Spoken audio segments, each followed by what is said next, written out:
ठंडी आ गई, क्या खाना चाहिए सर्दियों में, चलो बता दो। हैं?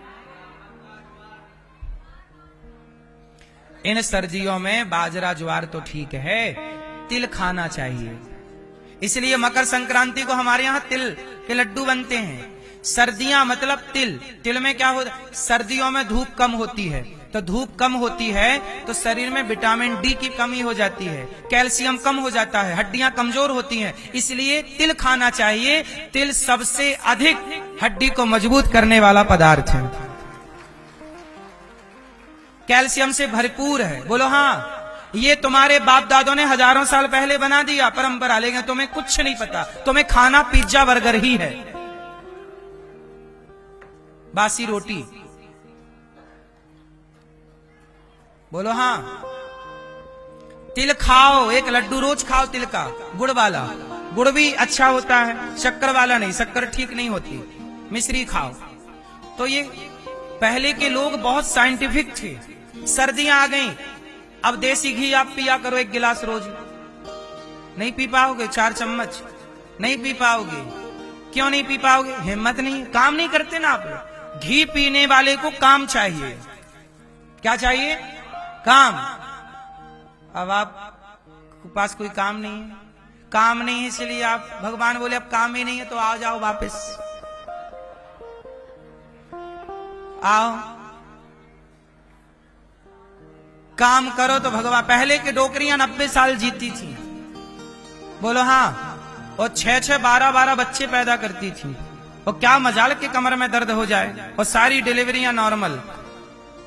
और आज की बहुओं को पछाड़ दे पुरानी सास, लड़ने पे आए तो उठा के पटक दे। बोलो हाँ। पुरानी गांव की डोकरियों से लड़ लेना, आज की बहुओं को हरा देंगी। बोलो हाँ। पुराना घी दूध खाया ना उन्होंने, नेचुरल खा पी के बड़ी बुढ़ापा आया। बुढ़ापे में भी उनको चश्मा नहीं लगता, दिखता ठीक ठीक। क्यों? खान पान से सिस्टम है। आपका खान पान गलत होगा, आप मरोगे, सिंपल है। फिर डॉक्टर आपको बताएंगे ये और वो दुनियादारी सब करो, जो हम बता रहे हैं वो कर लो तो सही हो जाएगा। बोलो हाँ। अब आप लोग दिन भर गुटखा खाते हो, तंबाकू खाते हो। ये तंबाकू गुटखा खाने की चीज है?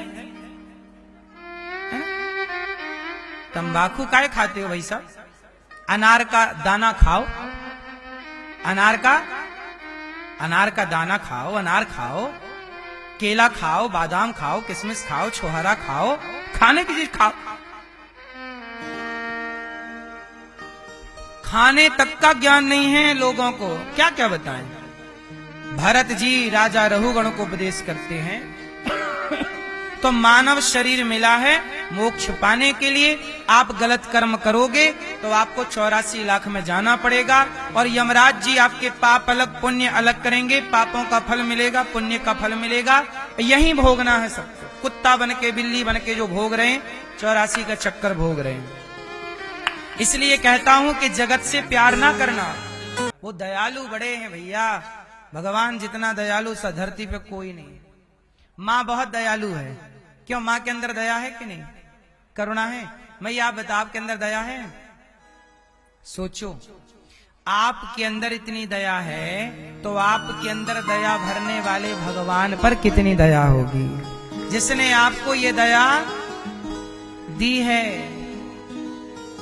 आप कितनी करुणामयी हो, तो सोचो भगवान दया देने वाले कितने करुणामय होंगे। भगवान अजामिल पर कृपा करते हैं। एक बार इंद्र के हाथों वृत्तासुर मारे गए। इंद्र ने गुरु जी का अपमान किया, विश्वरूप जी को गुरु बनाया, नारायण कवच की दीक्षा दी। महर्षि त्वष्टा ने यज्ञ किया, वृत्तासुर प्रकट किया। वृत्तासुर ने युद्ध किया इंद्र के हाथों, दधीची ऋषि की हड्डियों से उनकी मृत्यु हुई। भगवान के एक बहुत बड़े भक्त हैं प्रहलाद जी। प्रहलाद जी यदा देवेषु वेदेषु गौसु विप्रेषु साधुषु। प्रहलाद जी छोटे से हैं, पर प्रहलाद जी बड़े भजन में डूबे रहते। भगवान का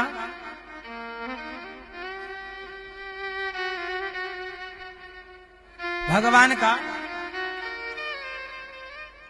का नाम जपना चाहिए। प्रहलाद जी बचपन से ही भगवान का चिंतन करते हैं, बचपन से ही भगवान का नाम जपते हैं, बचपन से ही चिंतन में लगे रहते हैं। कौन? प्रहलाद जी। एक दिन प्रहलाद जी के पिता बोले, हिरण्यकश्यपु क्या जप रहा है? बोले, भगवान का नाम। क्यों जप रहा? तेरा भगवान तो मैं हूं। प्रहलाद जी बोले, पिताजी आप भगवान नहीं हो, भगवान के दास हो। हिरण्यकश्यपु बोला, चल बता तेरा भगवान कहां है? प्रहलाद जी बोले, पिताजी मेरा भगवान कहां नहीं है। पढ़ने भेज दिया, जाओ पढ़ के आओ। संडा मर्क ने पढ़ाया, प्रहलाद जी पढ़कर आए, और जब पढ़कर आए तो फिर पूछा, बेटा तुमने क्या पढ़ाई की? प्रहलाद जी ने सुनाया, श्रवणम कीर्तनम विष्णु स्मरणम पाद सेवनम अर्चनम वंदनम दास्यम सख्य आत्मनिवेदनम। प्रहलाद जी ने कहा, पिताजी मैंने नवधा भक्ति पढ़ी है। अच्छा क्या है ये नवधा भक्ति? कथा सुनना भक्ति है, भगवान का चिंतन करना। श्रवणम कथा सुनो, कीर्तनम कीर्तन करना भक्ति है, स्मरणम स्मरण करना भक्ति है, चरण दबाना, माँ बाप की सेवा करना, वृद्धों की सेवा करना, ये भक्ति है। सेवा करना क्या है? इसलिए ये दास सेवा करता है। माला जपना ही भक्ति नहीं है सरकार। भक्ति 9 तरह की होती है, और इन 9 के भी भेद हैं, मूल 9 है।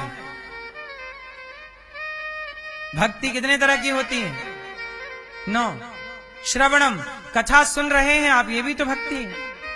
कीर्तन कर रहे हैं आप, ये भी तो भक्ति है। श्रवणम कीर्तनम, आप कथा नहीं सुन रहे हैं, आप कीर्तन, कोई बात नहीं, आप स्मरण कर रहे हैं, भगवान का ध्यान। घर में बैठे हैं पर वृंदावन का ध्यान है, बिहारी जी का ध्यान है, आप भाव से परिक्रमा लगा रहे हैं। आपका शरीर दिल्ली बंबई में है, अपने गांव शहर में है, और आप गिरिराज जी की भाव से कि मैं परिक्रमा लगा रही हूं, मन, ये भक्ति है। श्रवणम पहली, कीर्तनम दूसरी, स्मरणम तीसरी, पाद सेवनम, आप किसी की सेवा कर रहे हैं, किसी को रोटी दे रहे हैं, किसी का सहारा बन रहे हैं, किसी के आंसू पहुंच रहे हैं, किसी के पांव में तेल लगा रहे हैं, बूढ़े की सेवा कर रहे हैं, घुटनों में दर्द है आप मालिश कर रहे हैं, उसको दर्द से मुक्ति दिला रहे हैं। क्या कर रहे हो आप? ये भक्ति है। क्या है ये? क्या है ये? हाँ मेरी माँ, भक्ति।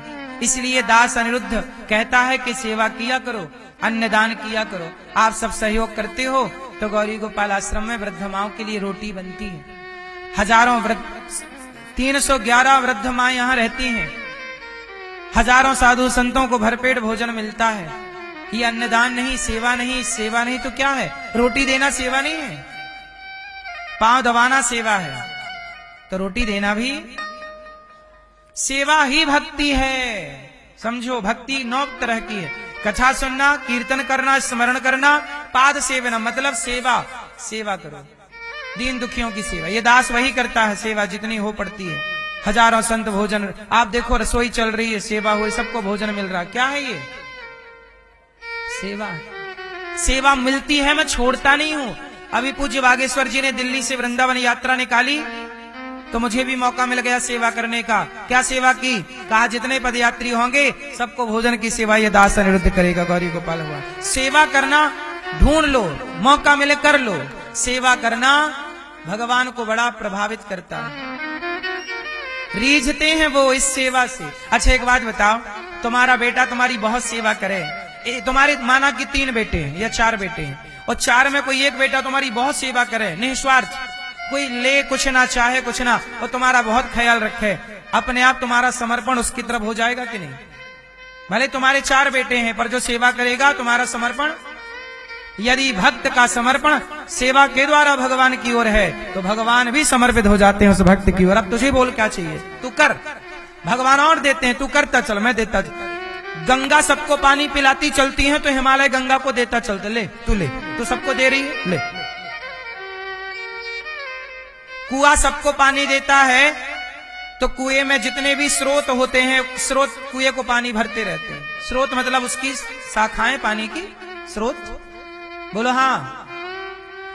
कुआं, अच्छा एक काम करो, कुएं से पानी निकालना बंद कर दो, 4 साल पानी ना निकालो, अपने आप उसके स्रोत समाप्त हो जाएंगे और पानी उसका बोलो गंदा हो जाएगा, और निकलता रहेगा तो पानी साफ रहेगा। बस यही सिद्धांत है। धन आया है, सही जगह लगता रहेगा तो धन आता भी रहेगा, स्रोत खुले रहेंगे और वह धन पवित्र भी रहेगा, पवित्र विचार देता रहेगा, पवित्र भाव